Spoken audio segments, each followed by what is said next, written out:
Welcome back to the Printasaurus. Today is a fun video I did. It was inspired by some things that my kids wanted to print this week. They kind of came in and took over my printer space. They used all the printers and we ended up doing a fun project together. We jumped on Makerworld. They found some brick figures they wanted to print. They were Care Bears. So I'm going to share those with you today, and in the process of going over those, I found some quality issues that I wanted to talk to you guys about learning how to improve. So we're going to be working with flushing volumes.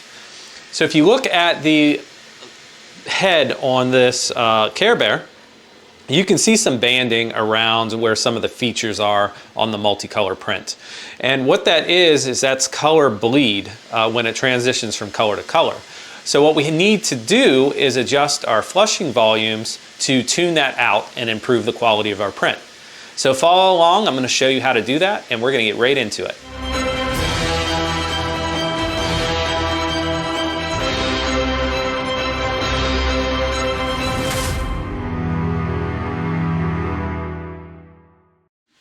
Today's video is brought to you by PCBWay, PCBWay.com. If you jump over to the website, they have a number of options for 3D printing, different 3D printing types. You can do different filament types. They have ASA, ABS, PETG, PLA, you name it.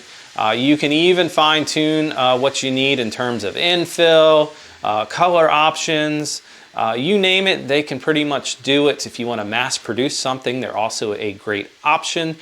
So I mentioned flushing volumes, and I talked about how there's some bleeding here on the head. Now with different materials, this one's a silk material, so you can see it, but it looks like it's a little more blended.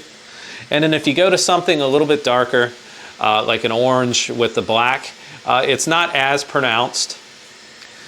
And then you can do things like fuzzy skin, and you can see here it kind of hides it, and this is also another darker color, so it's not as pronounced there either. But when you get into lighter colors, like say a yellow, and you have your whites and your blacks and orange, like the nose here and everything, you're going to start to really see that bleed. So as we look in closely at this, you can see that you've got some banding all the way around. So there's a great tutorial out on Printables that walks you through how to tune, calibrate, optimize your purge waste. In our case, we're going to look at optimizing. We're going to try and eliminate this banding and bleeding in our print. We're going to load up that Printables file I was talking about. Again, that link is down in the description of this video.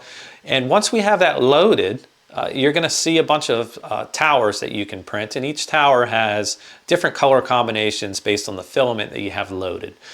So we're going to click on next to filament, where you have all your filaments listed. There is a button called flushing volumes. You'll click on flushing volumes and you'll open that up, and that's going to open a table. In that table, you're going to see values in rows and columns, and they're going to intersect with the colors that you have loaded. So in our case, we have yellow, white, orange, and black loaded. So each color is going to intersect with each other, and there's going to be a value there. And that value is how long it's going to purge, or how much it's going to purge in order to make a clean transition. Now you're going to have red values here and there, and those are areas that Bamboo Studio is telling you may need adjustment. They don't always do, but those are recommended areas to improve. So you can adjust the whole table as a whole with the multiplier, or you can go and bump up those red values if you want to try and experiment that way. We're going to adjust the multiplier only. And the reason why is I don't want to get too complex with today's solution. This is a quick fix for when you've noticed something, and you can kind of fine tune as you learn further based on the information I'm providing you. So what you want to do is adjust that multiplier, and when you adjust the multiplier, it's going to up those purge values so that you are cleaning and purging your filament more between each color change. So the multiplier by default in our case is 0.4 using the A1 Mini for this example.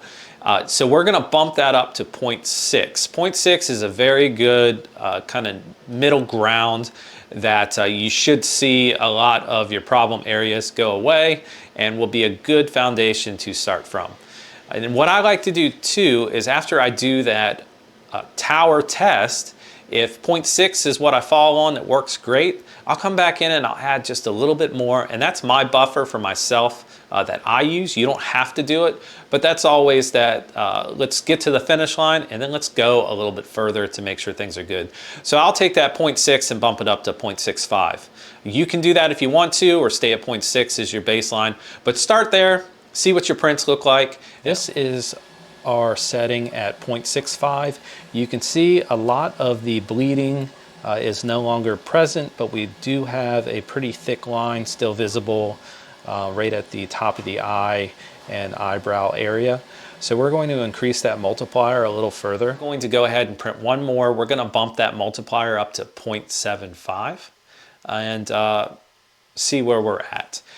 Something else that you can do to increase your print quality that I recommend is down in the advanced settings under quality, you have your order of walls. Adjust that to inner, outer, inner. So that's going to print the inner wall, then it's going to go out to the outer wall, and then back to the inner wall.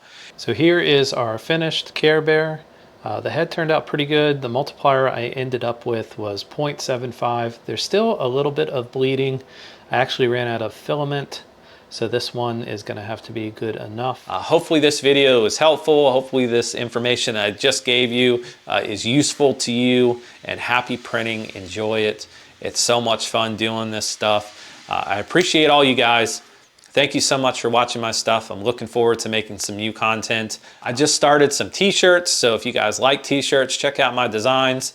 Let me know what you think of them. Send me some comments, give me some feedback. Maybe there's a t-shirt or something that you guys would like to see. Who knows? So I appreciate everyone's support. Thank you so much. Anything you guys do does go towards the channel. It helps me out tremendously with trying to get this project, this adventure off the ground. And you know, I can't thank you guys enough. So thank you so much. And please like, subscribe, and comment, and I will talk to you soon.